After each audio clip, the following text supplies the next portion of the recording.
Primeiro livro de Samuel, capítulo de número 7.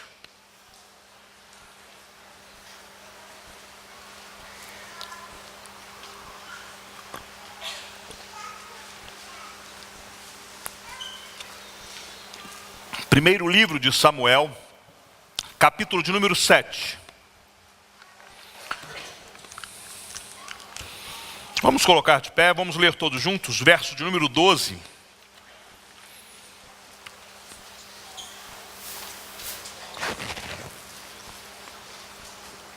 Primeiro Samuel, capítulo de número 7, versículo de número 12. Vamos ler todos juntos? Tomou então Samuel uma pedra e a pôs entre Mispa e Sem, e lhe chamou Ebenezer, e disse: até aqui nos ajudou o Senhor. Vamos ler mais uma vez? Tomou então Samuel uma pedra e a pôs entre Mispa e Sem, e lhe chamou Ebenezer, e disse: até aqui nos ajudou o Senhor.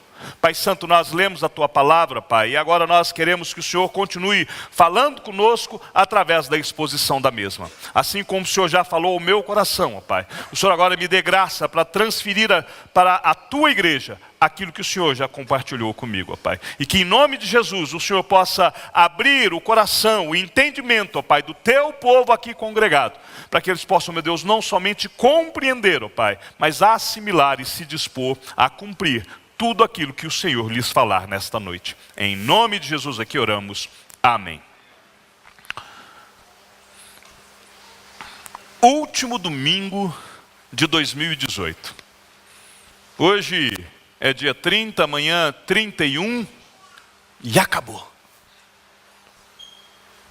E quando nós vamos aproximando do final do ano, quando nós estamos chegando assim, é normal que nós façamos algum balanço, que nós possamos olhar e fazer um resumo.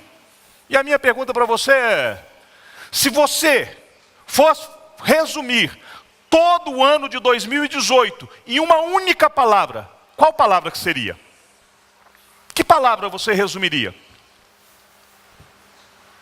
Pense um pouco. Olhe para tudo aquilo que aconteceu. Não olhe só para os problemas, olhe também para as bênçãos, que às vezes nós, quando vamos fazer esse tipo de balanço, nós olhamos para os problemas. Mas nós temos que fazer um balanço de forma geral e olhar como que você resume 2018. Algumas pessoas certamente vão falar: 2018 foi um ano extraordinário. Mas outras pessoas talvez possam olhar e 2018 foi um ano de frustração. Tem gente que pode até falar: 2018 faltou algumas coisas para mim, né? Nós vamos encontrar pessoas que vão resumir o ano de 2018 como luta, fracasso. Alguns podem usar até palavras pesadas. Alguém pode dizer: 2018 foi tétrico. Mas eu gosto de olhar aqui para o texto de Samuel e dizer que 2018 foi um ano Ebenezer. Até aqui nos ajudou o Senhor. A palavra Ebenezer, ela pode ser traduzida como pedra de ajuda, ou a pedra que o Senhor levantou e ergueu como ajuda ao povo de Deus. Então, neste último domingo do ano, é o domingo para nós podermos ter esta oportunidade de olharmos para o passado, de olharmos para o presente e de olhar para o futuro. É tempo de fazer um balanço geral. A bem da verdade, eu fiquei dividido se eu pregaria essa mensagem hoje ou se eu pregaria ela amanhã.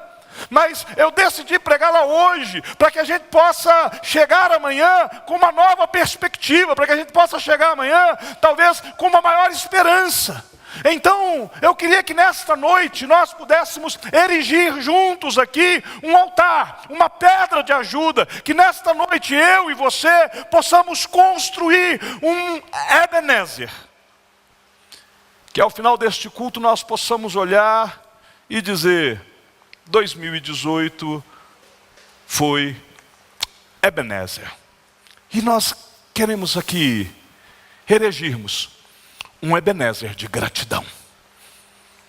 Quando Samuel estava aqui, a arca havia ficado 20 anos, a arca da aliança era o símbolo da presença de Deus em Israel. Na arca se carregava dentro dela os testemunhos, as tábuas dos mandamentos estavam lá, a vara de Moisés estava ali, né? Uma amostra do maná. Então era o símbolo da presença de Deus, o símbolo máximo da presença de Deus.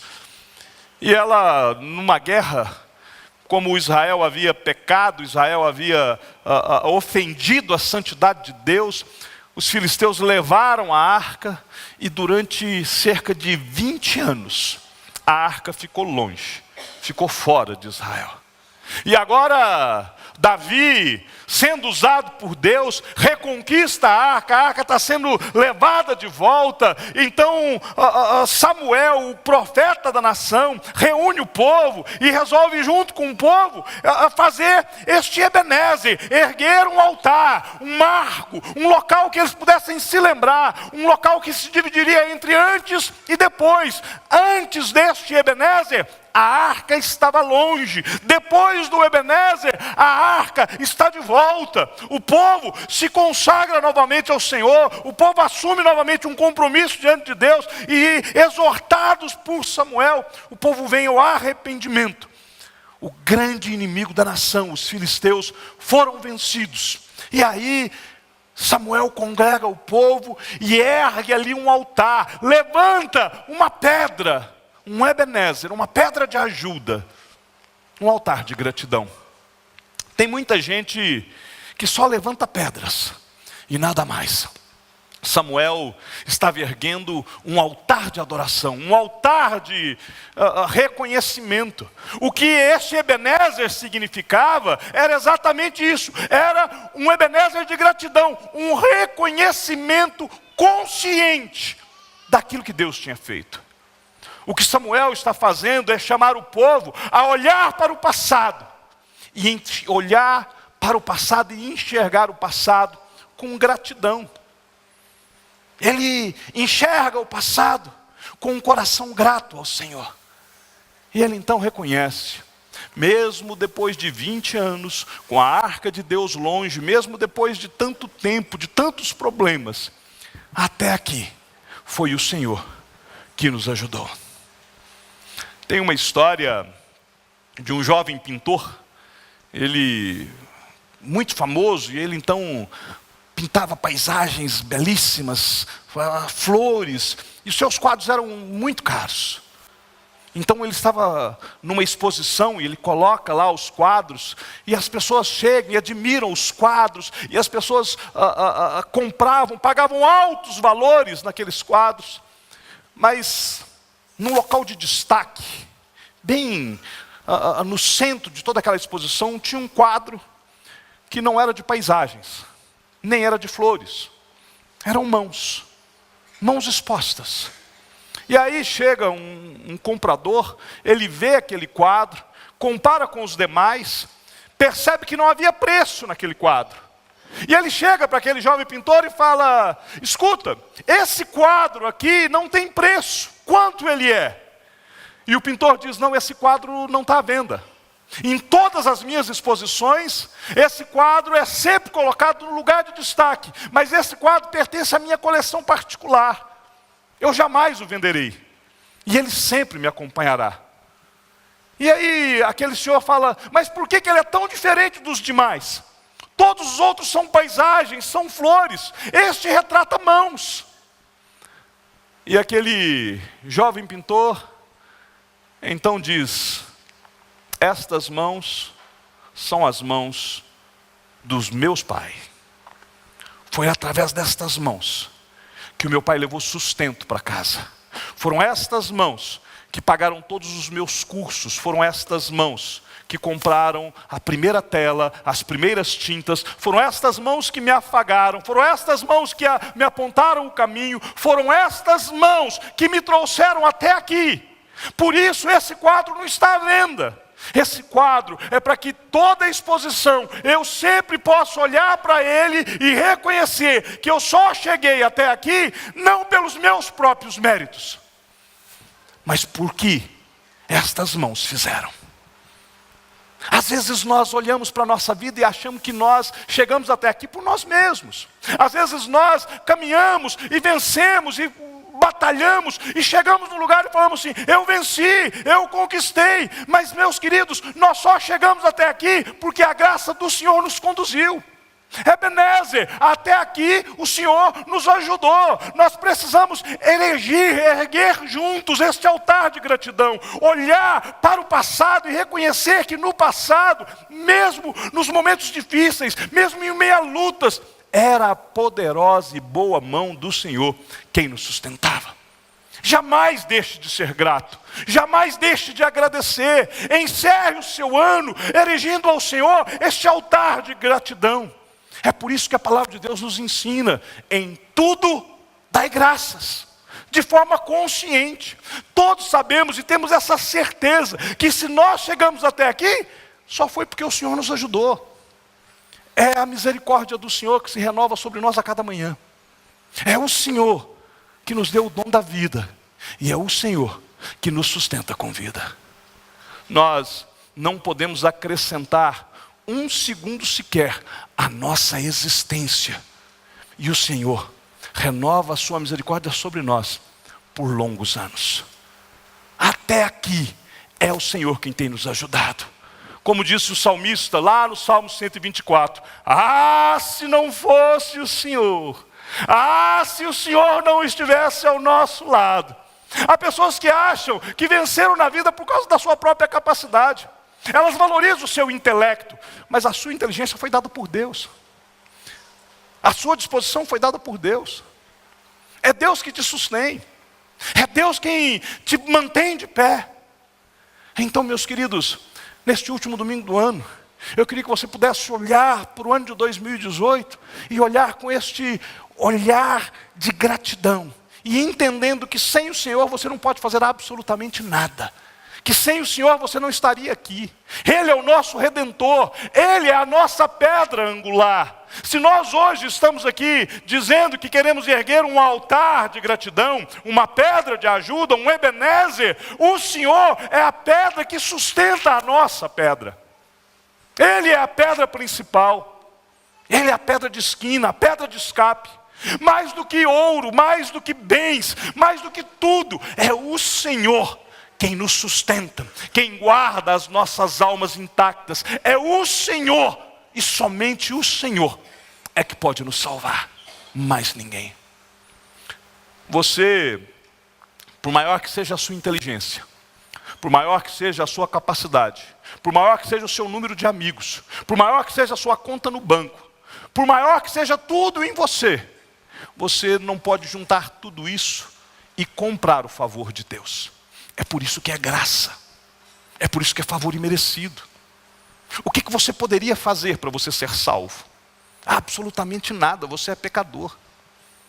Não há em você, a Bíblia nos ensina que o nosso coração é inclinado para aquilo que é mal. A Bíblia nos ensina que nós somos pecadores, pecadores por natureza.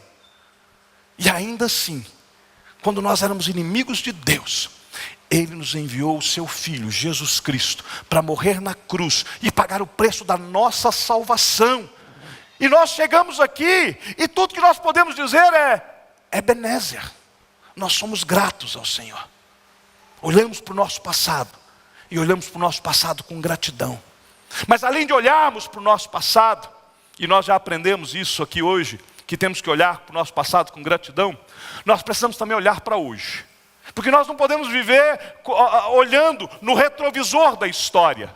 Nós também temos que viver o presente e olhar para o hoje. Do contrário, nós não vamos conseguir fechar o balanço. Do contrário, nós não vamos conseguir encerrar o ano. Então, quando nós olhamos para hoje, nós olhamos com confiança. Para o passado, nós olhamos com gratidão. Mas para hoje, nós olhamos com confiança. Nós temos a confiança de que o nosso Senhor nos ama. Ele já provou este amor para conosco. Deixa eu contar para você aqui uma história de Charles Plumb. Quando eu ouvi essa história pela primeira vez, eu achei que era só uma historiazinha dessas motivacionais, né? Até que eu fui pesquisar, e realmente a história é verdadeira, né? É um personagem real. Eu encontrei o vídeo dele contando essa história, de como que foi a vida dele. Charles Plumb, ele era piloto de um bombardeiro na Guerra do Vietnã. E durante essa guerra, depois de muitas missões de combate, o avião dele foi alvejado por um míssil e foi derrubado. Plumb conseguiu ejetar deste avião, o seu paraquedas abriu, ele foi capturado, passou 6 anos numa prisão norte-vietnamita, mas depois ele foi liberto e voltou aos Estados Unidos e passou a contar essas histórias, a dar os relatos da sua odisseia e de tudo aquilo que ele aprendeu e viveu na prisão. Um dia, Charles Plumb estava num restaurante. E enquanto ele estava ali, estava comendo, chega ali um homem, né? E esse homem, ele não reconheceu. Ele, né, olhou e ele falou assim: boa tarde, tudo bem? Você é Charles Plumb? Aí ele, sim, sou eu. Foi você que era piloto no Vietnã e o seu avião foi derrubado? Aí ele, sim. E aí Charles Plumb conta que naquele momento você deve ser alguém que já ouviu minhas palestras. Deve querer aqui um autógrafo, né? E ele então ficou olhando ali, né? Parou o seu almoço. E aí Charles Plumb perguntou: mas você já ouviu a minha história? Você já participou de uma das minhas palestras? Ele, não, né? Eu era o soldado que dobrava todos os dias o seu paraquedas. Estava sobre a minha responsabilidade dobrar os seus paraquedas. E parece que funcionou bem, né? Porque quando você precisou, o paraquedas abriu. Aí Plumb tomou um susto, né? Ele não esperava por aquilo. E aí ele falou assim: olha, muito obrigado, realmente funcionou. Mas Charles Plumb conta que aquela noite ele não conseguiu dormir. Que ele chegou em casa e ele ficou ali lembrando e pensando de quantas vezes ele passou por aquele homem dentro do navio e ele jamais lhe disse bom dia, boa tarde, boa noite. Que ele não sabia quem era aquele homem. Que aquele homem se dedicava todos os dias a dobrar o seu paraquedas, a arrumar os fios de seda do seu paraquedas. Porque Jesus Cristo, ele, em troca da alegria que lhe estava proposta, ele suportou a cruz. E sabe por que ele suportou a cruz? Para que nós pudéssemos ser salvos. É por isso que não dá para gloriarmos em nós mesmos. É por isso que nós não podemos nos autossustentar ou manter a nossa salvação por nós mesmos. É só o Senhor. É só Jesus Cristo. Até aqui, até o dia de hoje, e dia após dia, o Senhor Jesus tem sustentado a nossa fé, tem levado o nosso fardo. E é por isso que nós podemos então falar como Samuel: Ebenezer, até aqui nos ajudou o Senhor. Ebenezer, a nossa pedra de ajuda, na realidade, é a pedra, é a rocha de todos os séculos. Até aqui, isso indica sintonia. A sintonia do servo com o seu Senhor. Há 20 anos Israel perdeu a guerra. Há 20 anos a arca do Senhor foi levada. Há 20 anos nós estamos lamentando, chorando, lamuriando. Mas até aqui foi o Senhor que nos sustentou. E hoje Ele traz a arca de volta para a nossa congregação. E hoje Ele restaura a glória de Israel. Ebenezer, olhamos para o passado com gratidão, mas olhamos para o presente com confiança, porque o nosso Senhor permanecerá ao nosso lado. Até aqui. Se você voltar lá no texto, do verso 5 ao verso de número 8, diz assim: disse mais Samuel: congregai todo Israel em Mispa, e orarei por vós ao Senhor. Congregaram-se em Mispa, tiraram água e derramaram perante o Senhor. jejuaram aquele dia e disseram: pecamos contra o Senhor. E Samuel julgou os filhos de Israel em Mispa. Então disseram os filhos de Israel a Samuel: não cesses de clamar ao Senhor nosso Deus por nós, para que nos livre das mãos dos filisteus. E é por isso que a história de Charles Plumb me emociona. Quem é que dobrou o seu paraquedas hoje? Quem são os seus intercessores? Quem são as pessoas que se colocam diante de Deus por sua vida? Quem são as pessoas que têm clamado em teu favor? Alguns muito antes de você se converter. Quando estava aqui realizando o batismo, eu lembrei do batismo do meu filho, Samuel, né? Samuel, eu mesmo batizei, eu não chamei outro pastor. Eu falei: este é o meu primogênito, né? Fui eu que realizei o batismo do meu filho, né?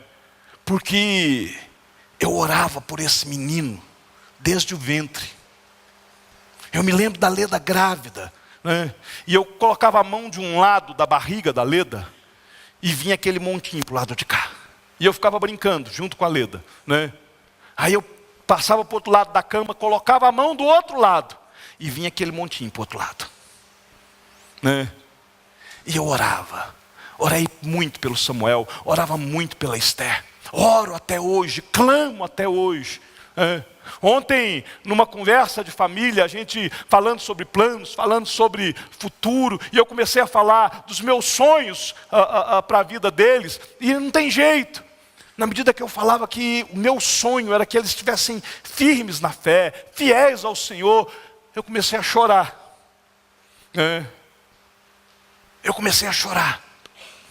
E aí, chorando, a Esther logo falou: pai, você está chorando? Eu falei: filha, não tem jeito, né?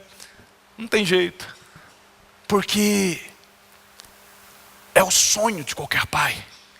Por isso, você que é filho, todos nós, lembre-se disso.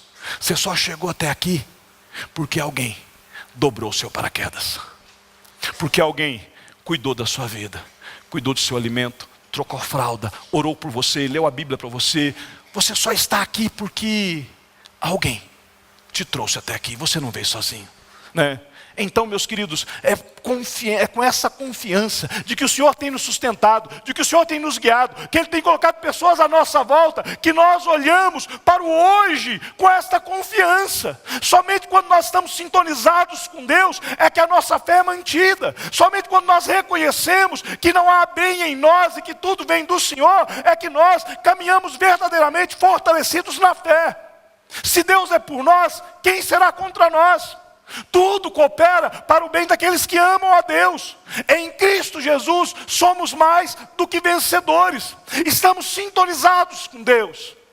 É isso que se requer do crente, é isso que se requer do cristão. Fidelidade ao Senhor, confiança a toda prova. Nós não somos dos que retrocedem. 2018, para muitos, não foi um ano fácil. Não é isso. Mas a confiança é de que, mesmo em meio às dificuldades, mesmo em meio às aflições, mesmo em meio a lutas, mesmo em meio a lágrimas, o Senhor até aqui nos ajudou. Olhamos para o passado com gratidão, mas olhamos para o presente com confiança. É por isso que eu gosto do verso 1 do Salmo 9. Eu te louvarei, Senhor, com todo o meu coração. Contarei todas as tuas maravilhas. Percebam que o salmista já declara a sua confiança no Senhor. Ele diz que vai louvar o Senhor com todo o seu coração e que ele vai contar as maravilhas. E é por isso que você precisa encerrar o seu 2018, fechar o balanço do seu 2018, declarando: Ebenezer, eu olho para hoje cheio de confiança. E aqui nós vamos aprendendo que olhamos para o passado com gratidão, que olhamos para hoje com confiança, porque senão nós não conseguimos fechar o nosso balanço. Mas sabe de uma coisa? nós precisamos olhar para o futuro.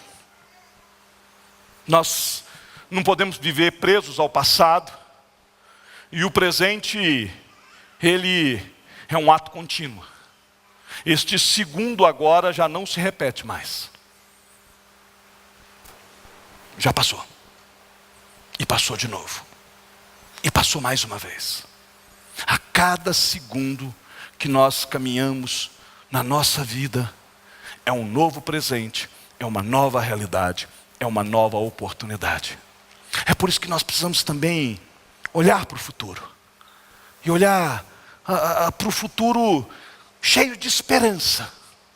Esperança é uma característica cristã. Nós temos que olhar para o futuro, e isso tem que ser feito com esse nosso coração cheio de esperança. Se tem uma palavra que eu não conheço, um uso negativo para ela, é a palavra esperança. Se existe, eu não conheço. Todos os usos da palavra esperança que me vêm à mente são positivos, né? Enquanto eu preparava o esboço dessa mensagem, eu até tentei buscar, ver se eu conseguia associar a esperança com algo negativo, mas ninguém está esperando algo ruim. Você conhece alguém que tem a esperança de uma calamidade sobre a sua vida? Ninguém. Quando se fala de esperança, está ligado a algo positivo, né? A esperança, ela brilha sobre nós como uma luz na escuridão.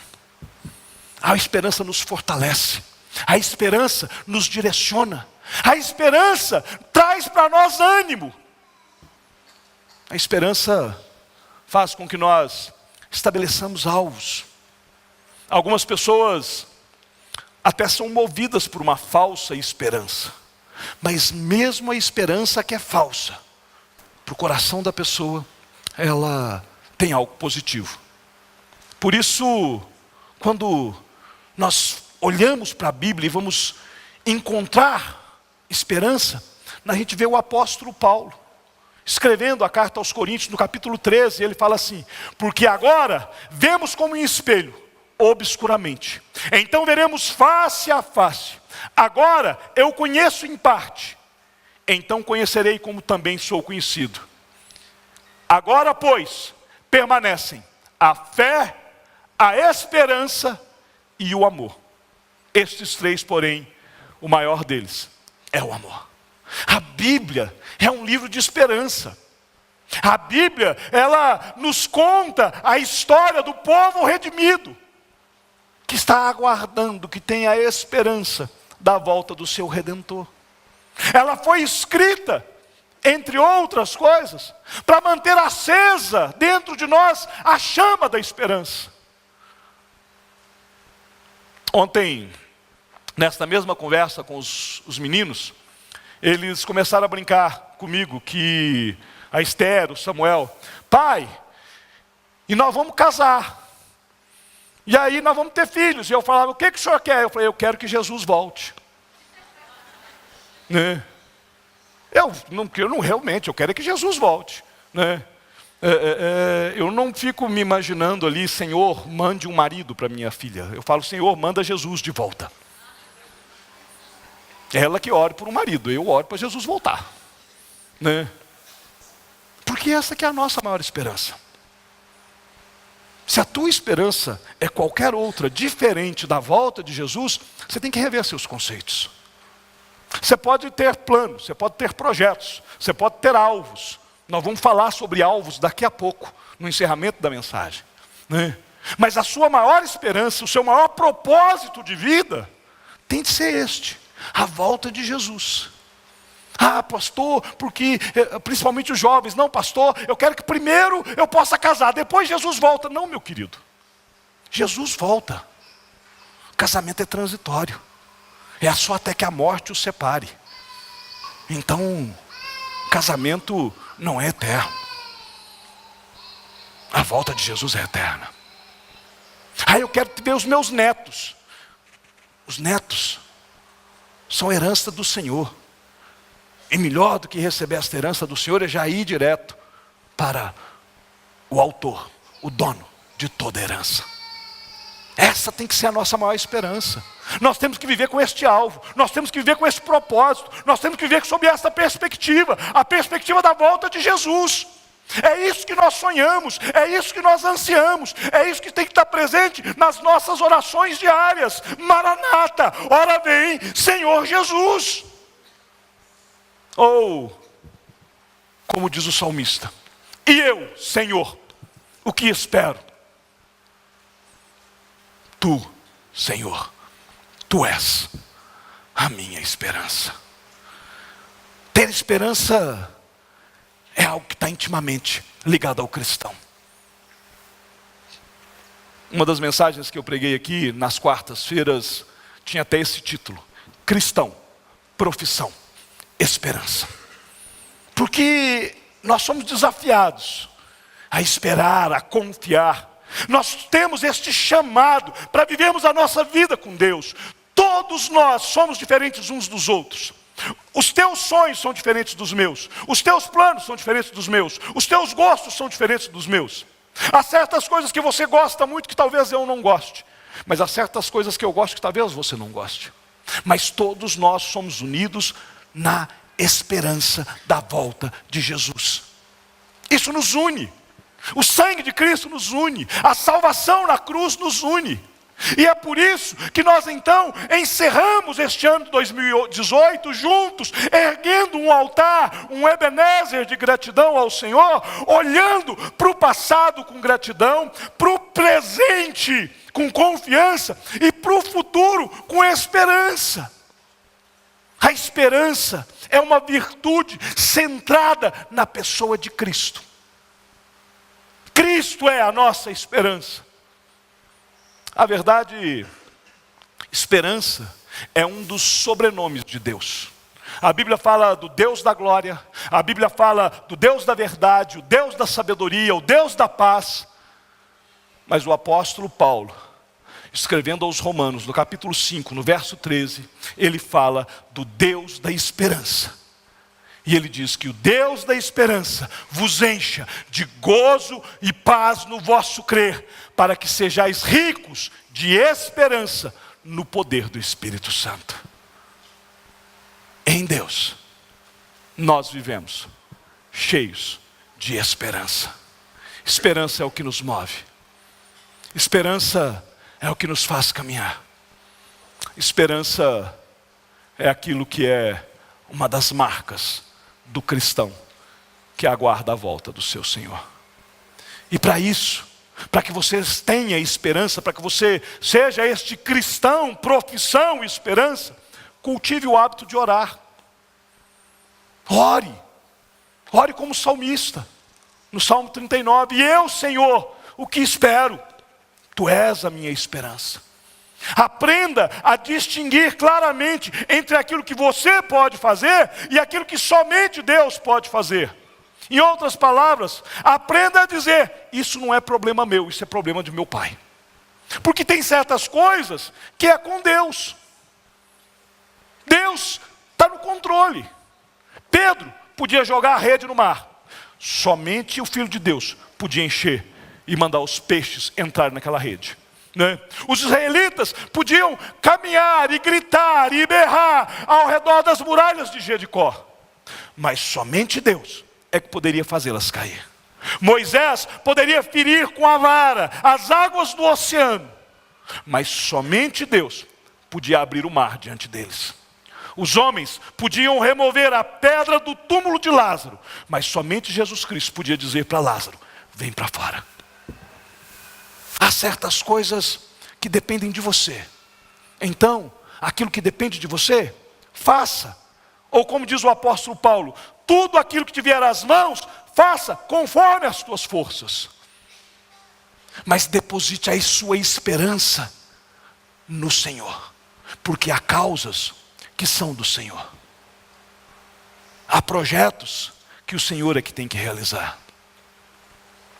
Durante anos, eu orei pedindo a Deus a conversão do meu pai. Eu não tinha como convertê-lo. Eu não podia convencê-lo do seu pecado. Eu pregava o evangelho, dobrava o joelho e orava. Até que pela graça, o Senhor atendeu a minha oração. E eu não estava nem perto, eu estava longe. Eu só recebi uma foto. Filho, estou batizando. E ele mandou a foto. Meu pai se converteu na Assembleia de Deus em Guapé, e ele mandou a foto da hora do batismo. O Deus da esperança é o Deus que realiza milagres, é o Deus que converte, é o Deus que age em favor dos seus. Por isso, nós precisamos olhar para o futuro com esperança, jamais com pessimismo. Nós confiamos em Deus. Então, nós vamos concluindo o nosso altar nesta noite. A primeira pedra era a pedra que nós olhamos para o passado e reconhecemos que grandes coisas o Senhor tem feito por nós. E até aqui, Ele nos ajudou. E a nossa primeira pedra é a pedra de gratidão. Mas nós olhamos para o presente e mantemos essa confiança. O Deus que realizou, o Deus que fez, o Deus que nos trouxe até aqui, é o Deus que continua a realizar, é o Deus que continua a nos abençoar. Então nós olhamos para o presente e colocamos a segunda pedra do nosso altar. E confiamos e manteremos a nossa confiança em Deus. E a terceira pedra, para que nós possamos colocar sobre este altar, o nosso Ebenezer, a nossa pedra de ajuda, é a nossa esperança. A esperança de que Deus está no controle. E a esperança de que dias melhores virão. Esta não é uma promessa para qualquer pessoa. Esta é uma promessa para aqueles que amam a Deus. Para aqueles que mantêm o seu relacionamento com Ele. Esta é uma promessa para aqueles que falam: Senhor, eu quero manter essa minha caminhada. 2019, eu vou ser melhor do que eu fui em 2018. Em 2019 eu vou orar mais, eu vou pregar mais, eu vou evangelizar mais. Em 2019 eu vou ser um crente melhor. Porque às vezes nós olhamos para o próximo ano e todos os nossos alvos são só a favor de nós mesmos. Nós estamos erguendo um altar de gratidão e não de petição. Então a promessa é para aqueles que amam a Deus, é para aqueles que querem esse relacionamento com Ele, é para aqueles que querem viver segundo o plano dEle. Lembre-se do que disse o profeta Jeremias: eu é que sei que pensamentos têm a vosso respeito, diz o Senhor, pensamentos de paz e não de mal, para vos dar o fim que desejais. Sabe o que está acontecendo na sua vida agora? Às vezes pode não fazer sentido, mas Deus está te dizendo: eu é que sei que pensamentos tenho a vosso respeito. Em outras palavras, Deus está dizendo para você: confia em mim, mantenha acesa a esperança, meu plano é bom. Você talvez não entenda, mas eu estou no controle. E às vezes quando as coisas vão dando errado, às vezes a gente chega no final do ano e a gente começa a lamuriar, a lamentar, deu tanta coisa errada e a gente fala: Deus não está cuidando de mim, eu vou me afastar. Eu já estive muito perto de Deus, mas hoje eu estou longe. E eu repito a palavra de Paulo: aquele que começou a boa obra na sua vida, há de completá-la até o dia de Cristo Jesus. Aquilo que Deus começou, Ele vai terminar. Creia. Não importa em quantos pedaços você chega aqui partido. O que importa é que Cristo vai juntar pedaço por pedaço, caco por caco, e Ele vai fazer você por inteiro. Não vai deixar nem marca de rachadura. A boa notícia da noite é que se você está disposto a amar a Deus e viver de acordo com a vontade dEle, no plano dEle, então creia, erga o seu altar de gratidão e declare bem alto: Ebenezer, até aqui nos ajudou o Senhor, e Ele vai continuar nos ajudando. Então, terminando o ano de 2018, Fechamos este balanço geral com essas lições, preciosas lições, de que só estamos aqui porque o Senhor tem nos sustentado. Olhamos para o passado com gratidão, olhamos para hoje com confiança e olhamos para o futuro com esperança.